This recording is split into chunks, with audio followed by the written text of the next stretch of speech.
A night like tonight can't get any sweeter, can't get any better, but I'm glad that you pulled up at the right time because we got somebody special in the building. And this brother probably was the soundtrack to many people's lives. Ladies, y'all approach me and say, I'm responsible for the baby population? No, no, no, no.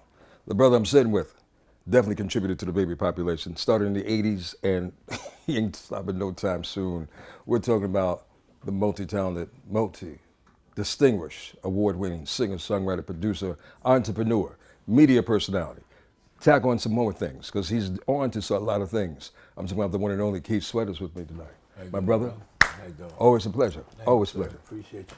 You're not getting older, brother. You're looking younger. Hey, Is it because the special skin care that you got going on now? that and I use Make It Last Forever cream. So y'all go get it. It's online. Get it right now. Make It Last Forever Is it for cream. men and women? Men and women, whoever want to get it. You Okay. know what I'm saying? Brother, you're doing so much. I want to congratulate you Thank on you. everything that you've done. The last time we sat down to speak, the book came out. Right. Now, you got to make it last forever, everything else going on. Right. But more importantly, most recently, the entertainer New York key to the city of New York. Right. You're from Harlem World. Yep. What does this mean to you? I mean, it means everything to me. I grew up on 125th Street, Grand Projects. So for me to have grown up on 125th Street, Grand Projects, 2 blocks away from the Apollo, and get the key to the city, it just shows me that everything that I've tried to accomplish, I've accomplished it to a degree where people respect that and acknowledge what I've done in the whole game or the music game, and they can acknowledge, and I get, and they're giving me my flowers while, I'm here to get them. So, Brother, it's a 360 moment for you. Right. Coming from Harlem, coming back to Harlem to receive the keys, performing in Harlem, Right. like no other person will perform in Harlem. That has to be a moment. But I want to go back to the very first album. A lot of people didn't know what your grind was at that moment in making the album. I'm not talking about once the album is complete. Once the project is complete, it's complete. I want to talk about your time on Wall Street and you grinding like that. Bring us back to that moment. Well, I always wanted to do music. My time on Wall Street was to me like everybody else got to work a 9 to 5, have to do what they got to do in order to pay the bills, pay the mortgage, whatever it takes. Right. On the outside of things, when I would get off, I'd go in the studio, make music.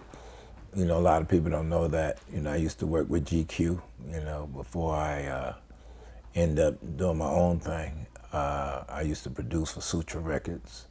Wow. Morris Levy, Adam Levy. So I had songs, before I even had a hit record that I was writing and producing, and then, once I got the opportunity and I wrote Don't Stop Your Love, Don't Stop Your Love, a lot of people don't know, it's the song that actually got me my deal, and from there it was like, no turning back, no looking back.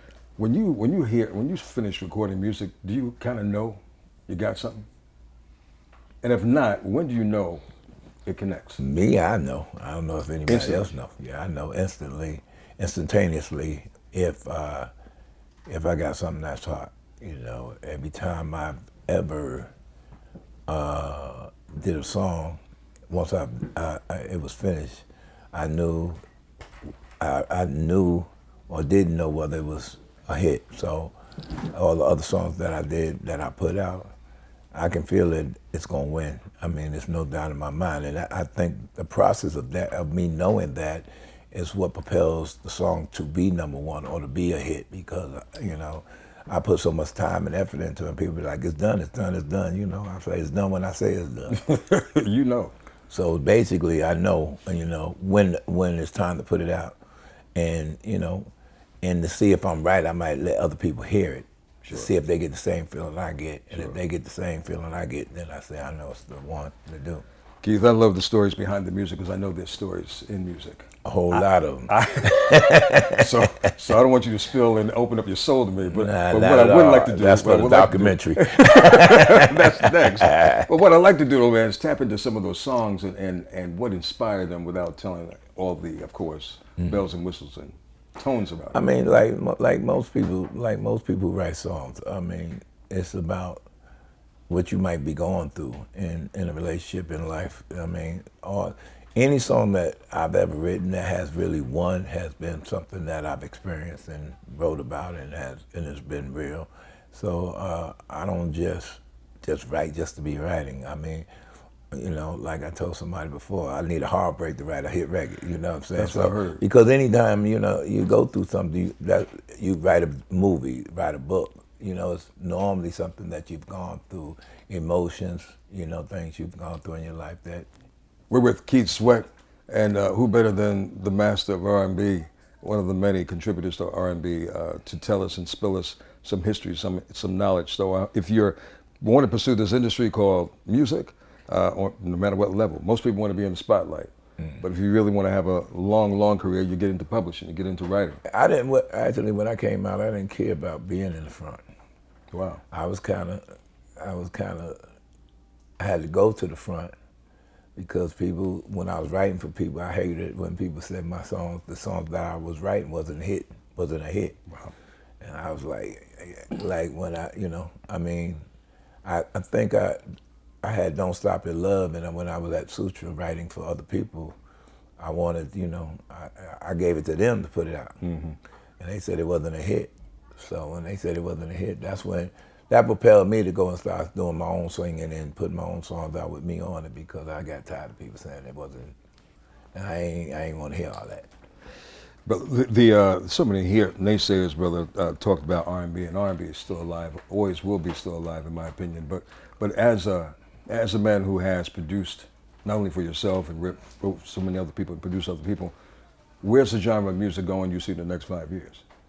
I mean, R&B is just as strong as it used to be, or always was. I mean, every time I do a show, I see a packed audience. I don't see it like other people might see it. I mean, that's those that don't come to the shows that might say that. But I mean, but as you can see, R&B is coming back even more than it was, because you had so many people sampling R&B, my stuff, you name it, Marvin stuff. You go back, people are sampling the Isley, but you have the certain people, rappers sampling stuff. So it just shows you that they're missing that flavor, that R&B. Yeah. They're missing that. So now that it's coming back, I mean, you see it's coming back with SWB and Escape being out there on tour. I mean, impactful. I don't think I really think it's just as strong, or it's becoming just as strong as it used to be. I think what messed R&B up is that the DJs weren't allowed to do what they used to do back in the day and just play music, and it became very corporate America. Right. And that's what messed R&B up. It was more like, okay, play this song because, and that's why they changed R&B and made R&B and mixed it with hip hop and R&B. Because we were taking over, the R&B was taking over the pop charts. So they saw, you know how that goes. Slow it down. So, when Freak Me was #1 on pop, I Wanna was #1 on pop, so we was taking over the pop charts, so they separated the charts. Now let's make it R&B and hip hop. Then when we saw we were still doing it, now let's combine hip hop with R&B. So that's what happened. R&B never went nowhere. They just tried to consolidate it and try to play it down.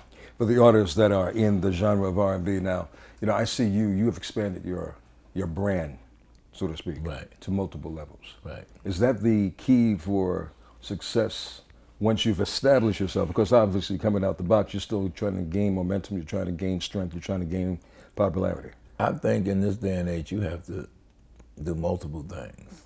People want to see you on multiple levels. It's just not about singing anymore. You have to be able to act. You have to be able to. It's just multiple. It's a wide range of things you just have to do to make you that icon or make you that success that people want to see. It's like you're doing an injustice to yourself if you limit yourself in one area. That's why I tell anybody in music, do multiple things. And there's nothing wrong with doing multiple things, because bottom line is you just don't want to concentrate on one thing, because if that doesn't work, you want to be able to switch to something else. But all of them is a combination of each other. Like acting goes along with music. I mean, the whole thing everything just revolves around each other, to be honest with you. The best of today's R&B and old school, and of course, one of the iconic figures of R&B is with us tonight. It's great to have this brother have for a moment to sit down. I know his schedule is crazy. We got Keith Sweat in the building with us, and you know what, Keith, man, with you moving so much and doing so much, it's good that you take some time for leisure and pleasure. Right. We talked about expanding your brand. You have expanded your brand on multiple levels. I understand you just became a business owner. You cut the ribbon at a restaurant Right. in the ATL. Right. This is a new venture for you. This is a new entity that you haven't ventured in before. I mean, I had a restaurant before. When I moved to ATL, I had a restaurant called The Industry. And but I don't, I'm not out there shouting it out. Okay. You know what I'm saying? So then I had a restaurant in Gwinnett called Fuego. Oh, So I had a few too, but I mean, I owned it outright. And when it's like The Industry, it was like all mine. I was the sole owner, but it was like it took up so much work, and it's a hands-on business because Right. it's a club downstairs and a restaurant upstairs, and the money transactions, and I'm not there. You know what happens? You know what I'm saying? I understand. Money start running out the door. You know what I'm saying? Hey, where you Like going? Hey, so you have to be on a business like that. You have to be very, very hands-on, and you have to be there. So while I was on tour and on the road, it was very difficult for me to maintain that while I was on the road and doing, traveling and doing music. So you have to definitely be there. Now, I understand when you're doing that, you bring in partners that you trust and people that you believe in and trust. You know what I'm saying? But everybody know how I am now, so don't take nothing from me because it's a problem now. You take something from me now. So, I'm too old to be playing games. So when I come bring you into a business of mine or bring you in with me on a business, you know what I'm saying? You don't want to see that other side of me because I ain't got time to be losing no money now. he's holding, holding 100%. I So- want to talk about the legacy of Keith Sweat. When you look at your legacy, man, what you have done, where you're at this stage of the game right now, what is the legacy of Keith Sweat?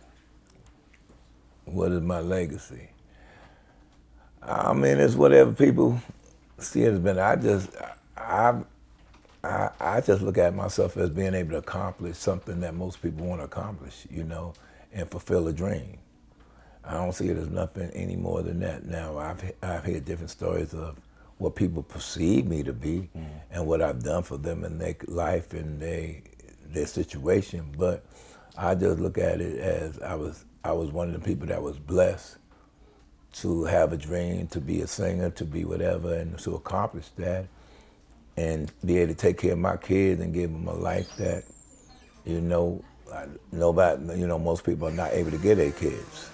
You have any children that are interested in this game of industry? I got I got a few, one act, one rap. Oh, really?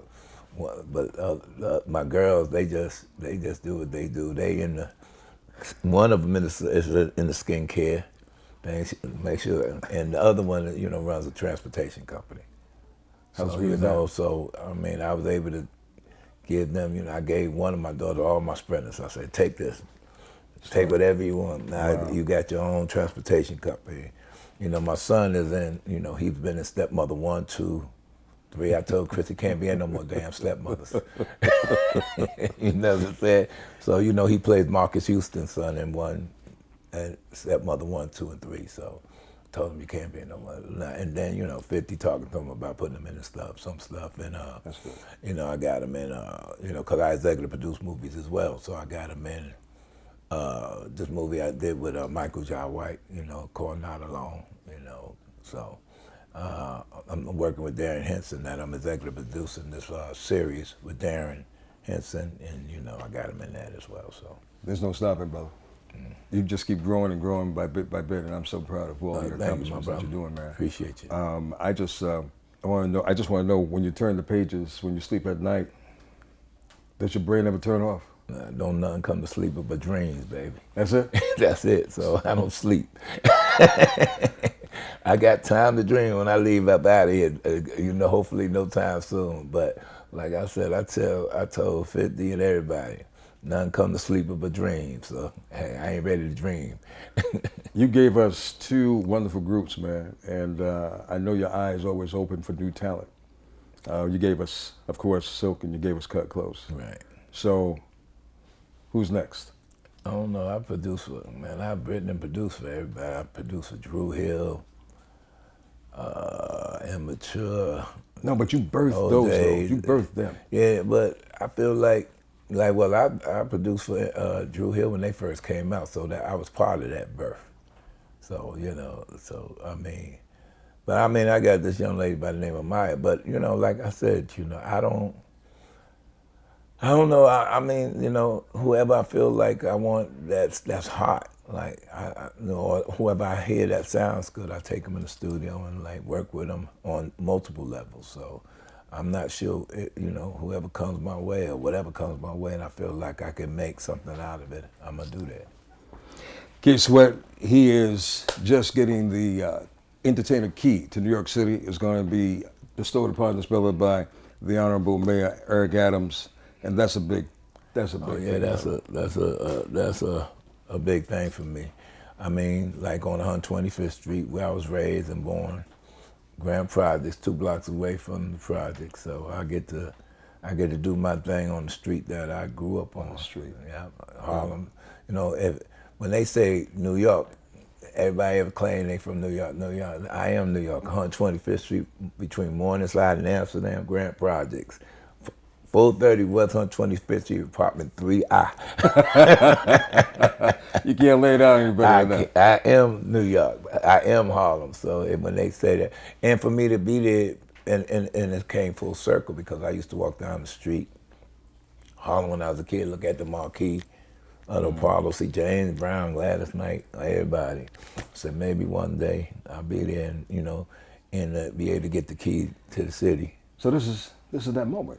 Yeah, and be able to get the key to the city, and knowing I grew up I can go on stage and look 2 blocks down and see the project I grew up in. It's amazing to me because as a kid, I used to walk down the street, say, yo, maybe one day I'll be there. So Dreams come true, brother. hey, there you go. I want you to tell your fans what you like to speak from your heart and let them know how you feel about them. Hey, I want to tell my fans, thank you for all the support you've given me. I love y'all. Without you, there would not be a me, even my haters, because y'all gave me this inspiration to even make it and push harder because y'all was hating. You know what I'm saying? So sometimes that be even more of an inspiration and more of a challenge. So thank the haters. Thank you to all the fans. I love y'all. Thank you for all the support you've given me. And we're going to make it last forever like I told you. Remember that. Hashtag make it last forever. Yeah. Keith Sweat, baby. Doesn't get any sweeter than this. Thank you, man. Thank you.